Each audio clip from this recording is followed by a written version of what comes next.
there's some tones there, I think, of one of our other waypoints, which is about how do universities have a role in cultivating belonging and active citizenship through civic experiences, and a big kind of area around student engagement in the civic movement, making sure students have place-based experiences as part of their work here and cultivate a sense of belonging to their places and communities, and kind of build that. It's not only just about developing their skills and what they're learning on their courses and applying that, but also developing connections to their places and communities is a big part of that. And one way, of avoiding what this sector is sometimes criticised of, which is civic washing, that idea of, this is all just a communication strategy to make universities look better without doing that really deep, meaningful work. There's kind of a Venn diagram, isn't there, right? As us as individual people and also being citizens. So we work in the HE sector, but we're also citizens in our communities. And within that kind of university community, you might have some staff that have the passion or the time or capability to engage as community citizens. I think universities need to see themselves as citizen organisations as well. And how can we plug all of that together?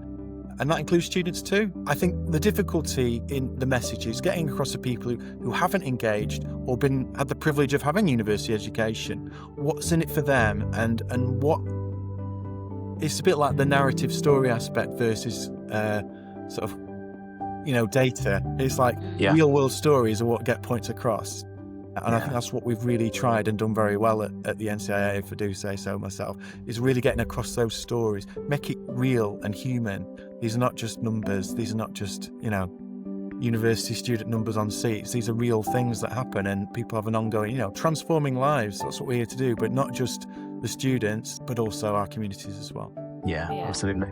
So finally, we're thinking about the field guide and the waypoints are like a guidance, and your roundtables and the synthesis that you've produced are really great examples of things that are happening and also dilemmas that people are facing.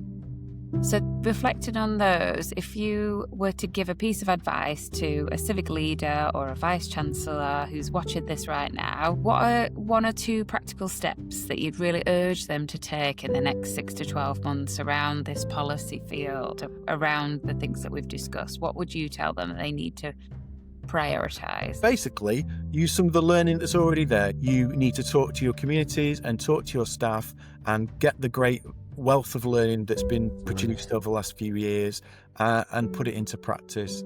That'd be my advice to a VC.